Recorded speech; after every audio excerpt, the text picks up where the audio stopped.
नमस्कार, बैठिए। Thank you ma'am. कल हमने एक निबंध पाठ पढ़ा था, आप सबने उसका गृह कार्य कर लिया? Yes ma'am.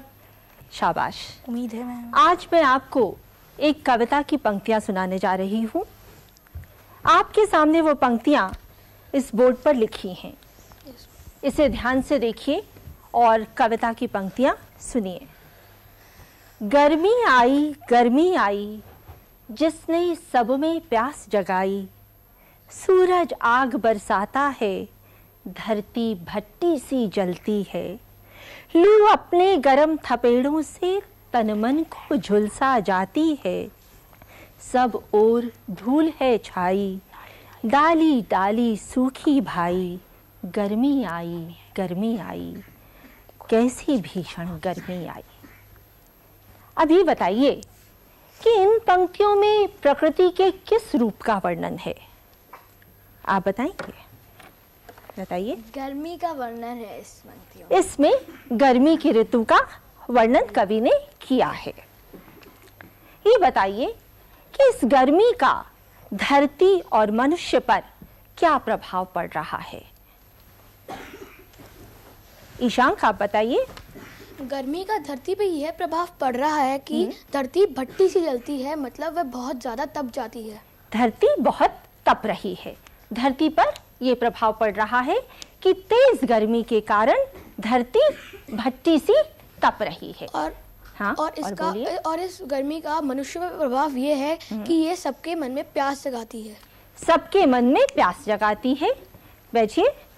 जब बहुत गर्मी पड़ती है तो सब प्यास के कारण व्याकुल हो जाते हैं, पानी की कमी होती है और इसलिए कवि ये कहता है कि गर्मी के आने से इस धरती की प्यास जाग जाती है, सारे मनुष्यों का मन प्यास से व्याकुल हो जाता है।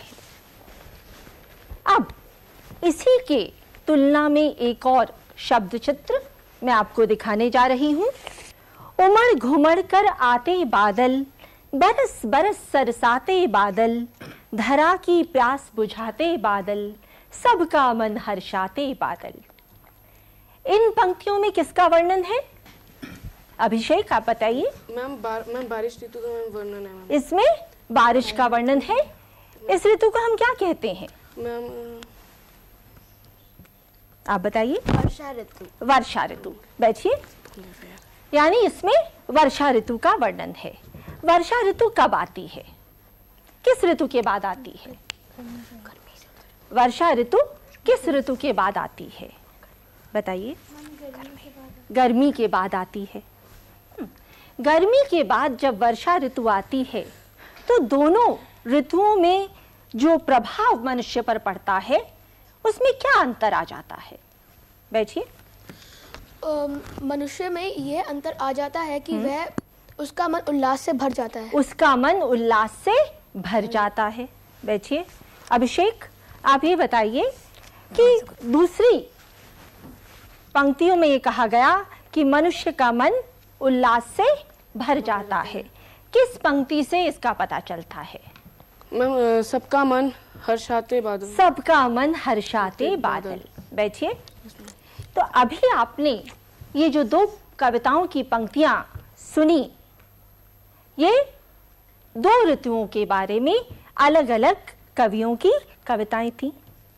आज हम एक ऐसी कविता पढ़ेंगे जिसमें एक कवि ने अपनी कविता में प्रकृति के इन दोनों रूपों का वर्णन एक साथ किया है। इस कविता का शीर्षक है कल और आज। कल और आज। और इसके कवि हैं नागार्जुन।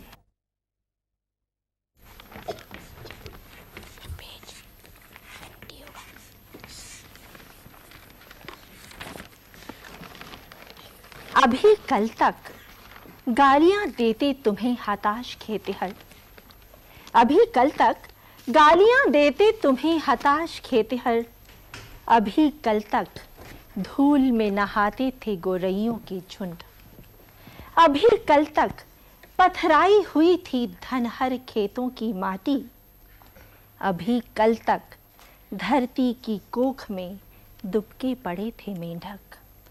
अभी कल तक उदास और बदरंग था आसमान, और आज ऊपर ही ऊपर तन गए हैं तुम्हारे तंबू, और आज छमका रही है पावस रानी बूंदा बूंदियों की अपनी पायल, और आज चालू हो गई है झींगुरों की शहनाई अविराम, और आज जोरों से कूक पड़े नाचते थिरकते मोर, और आज आ गई वापस जान दूब की झुलसी शिराओं के अंदर, और आज विदा हुआ चुपचाप ग्रीष्म समेट कर अपने लाव लश्कर।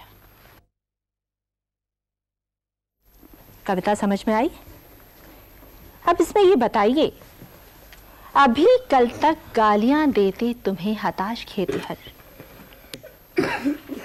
इस कविता में तुम्हें शब्द का प्रयोग किसके लिए हुआ है? गालियां देते तुम्हें हताश खेतिहर।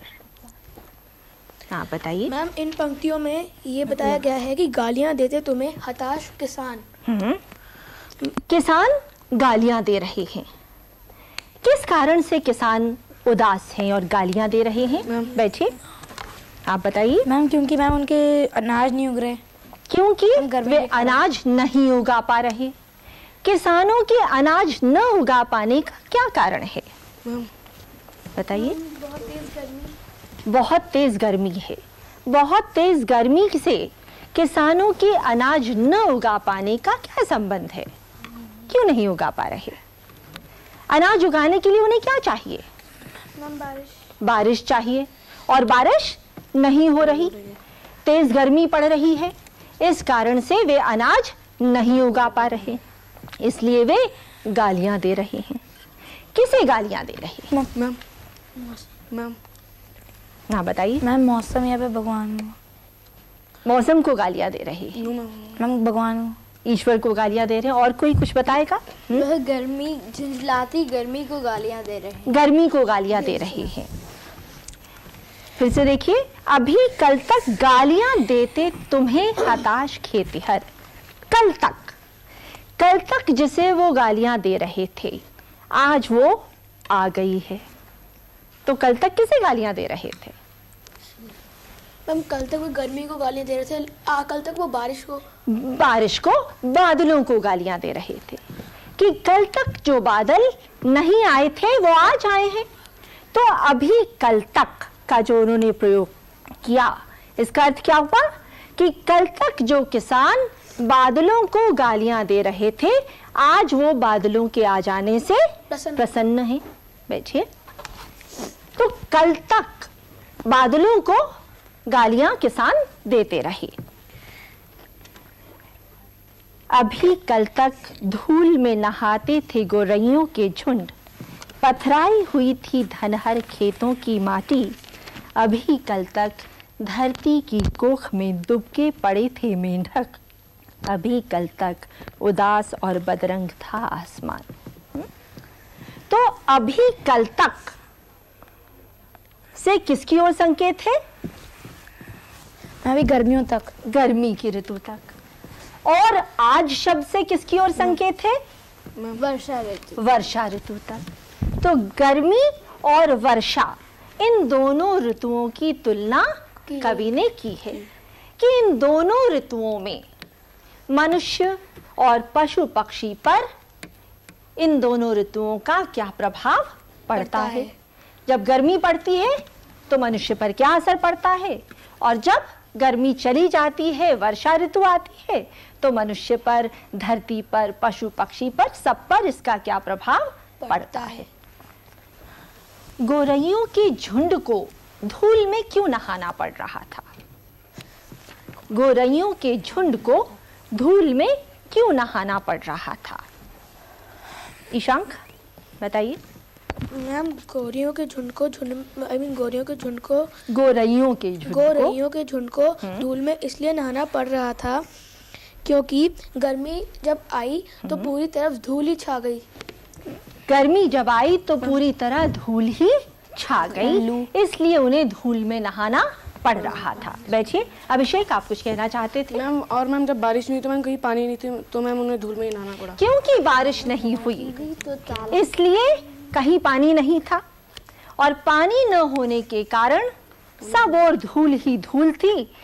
व्यक्ति किसमें स्नान करता है? पानी में स्नान करता है।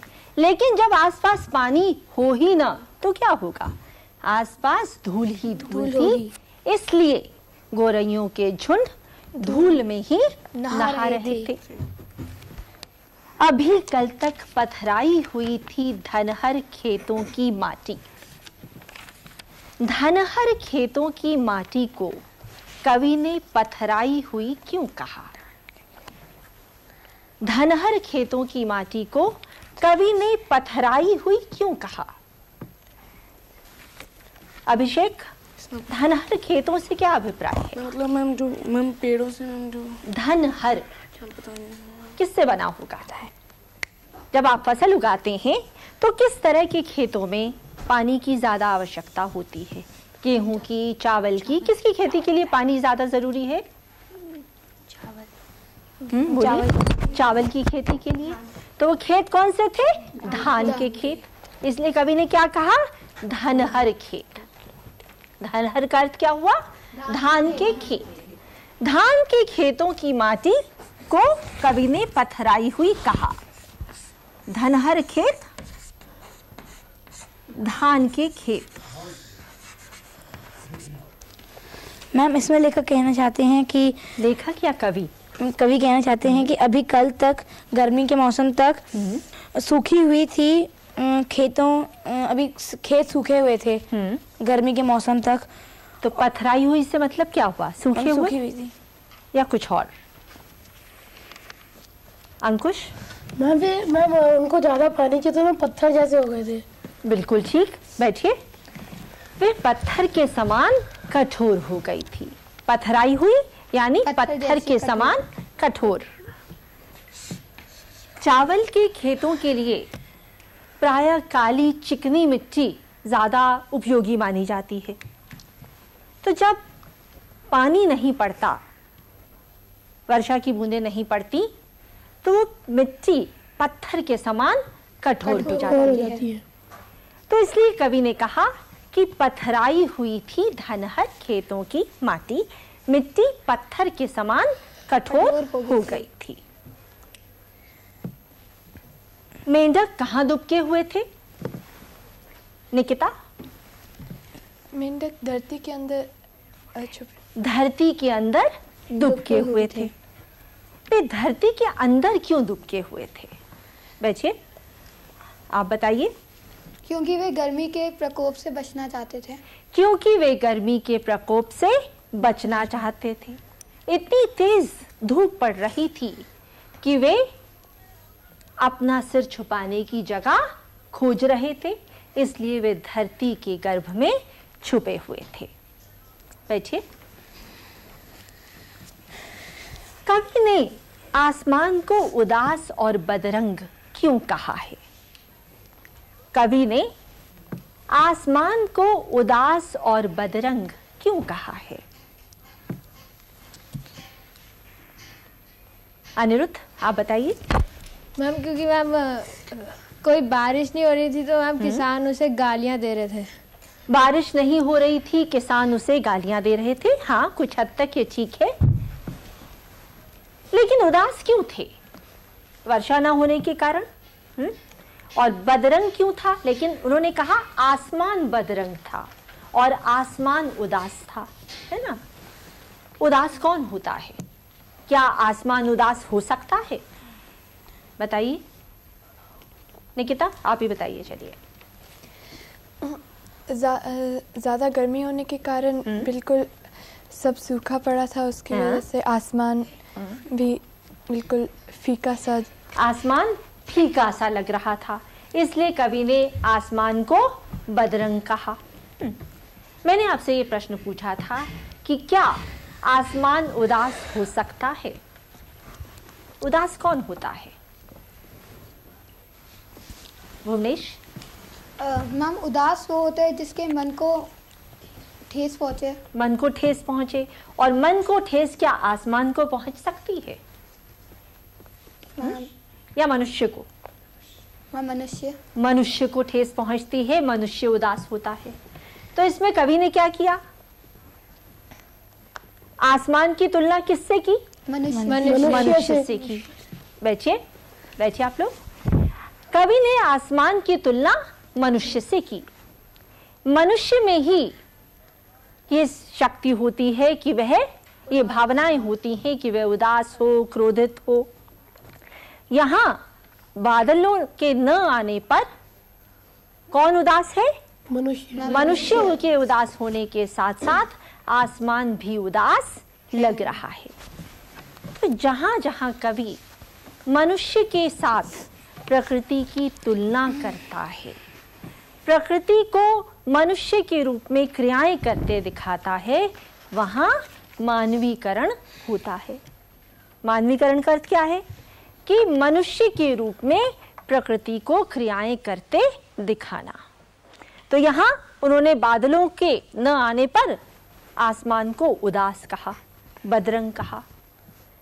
कहते हैं ना, उसके तो चेहरे का रंग ही उड़ गया। तो यहाँ किसके चेहरे का रंग उड़ गया निकिता? आसमान के चेहरे का रंग ही उड़ गया। क्यों उड़ गया भुवनेश? क्योंकि बारिश नहीं हो रही थी। क्योंकि बारिश नहीं हो रही थी, सब और धूल ही धूल थी। बैठिए। इसलिए कवि ने आकाश को बदरंग और उदास दिखाया। और आज अब क्या हुआ? दृश्य में परिवर्तन आ गया, बदलाव आया। आपने ये दो कविताएं देखी थी, उनमें दृश्य में परिवर्तन था। क्या परिवर्तन था? हाँ बताइए। मैम सब मनुष्य खुश हो गए। मैम मेंढक मैम धरती में से बाहर निकल कर मैम अकेले। हाँ, वर्षा ऋतु के आने पर मेंढक क्या करते हैं? जो धरती की गोद में छुपे होते हैं वो बाहर निकल आते हैं। तो परिवर्तन आता है वर्षा ऋतु के आने पर। वही परिवर्तन इस कविता में कवि दर्शाता है। बैठिए। और आज ऊपर ही ऊपर तन गए हैं तुम्हारे तंबू, और आज चमका रही है पावस रानी बूंदा बूंदियों की अपनी पायल। अब किसके तंबू आकाश में तन गए हैं? किसके तंबू आकाश में तन गए? अनिरुद्ध? मैम बादल के। बादलों के तंबू तन गए। बैठिए। और आज चमका रही है पावस रानी बूंदा बूंदियों की अपनी पायल। पावस रानी को बूंदा बूंदियों की पायल छनकाते हुए क्यों कहा? पावस रानी की पायल क्या है? इसे ध्यान से पंक्तियां देखिए और बताइए, पावस रानी की पायल क्या है? अनुराग? मैम मतलब अब चमका रही है वर्षा की रानी। वर्षा ऋतु आई, वर्षा की पायल छनक रही है। उस पे बूंदे मैम आ रही हैं धरती पे। हाँ, शाबाश। कि वर्षा ऋतु की बूंदें जब पृथ्वी पर पड़ी तो उनकी आवाज ऐसी लग रही है जैसे वर्षा ऋतु अपनी पायल छनका रही हो। छम छम की आवाज आती है पायल से। तो बूंदें जब धरती पर गिरती हैं तो कवि को ऐसा लग रहा है जैसे वर्षा ऋतु अपनी पायल छनका रही हो। किसकी शहनाई बजने लगी? झींगुरों की शहनाई बजने लगी। तो झींगुरों की शहनाई बजने लगी। झींगुरों की आवाज की तुलना कवि ने किससे की निकिता? शहनाई से। शहनाई से। शहनाई से क्यों की भुवनेश? आप बताएंगे। निकिता बैठिए। शहनाई किसी मतलब किस अवसर पर बजाई जाती है? किसी शादी ब्याह के अवसर पर, यानी खुशी के अवसर पर। जब खुशी के अवसर पर शहनाई बजाई जाती है तो वर्षा ऋतु का आना किसके लिए खुशी का प्रतीक है? मनुष्य के लिए। लेकिन यहाँ किसे खुश दिखाया है? झींगुरों को खुश दिखाया है। तो झींगुरों की शहनाई लगातार बज रही है। झींगुरों की शहनाई अविराम बजती रही, लगातार बजती रही। यानी जैसे ही वर्षा आई, झींगुरों ने लगातार बोलना शुरू कर दिया। वे अपनी प्रसन्नता को लगातार बोलकर, टर्राकर व्यक्त कर रहे थे और उसकी आवाज कवि को ऐसे लगी जैसे शहनाई बज रही हो। बैठिए।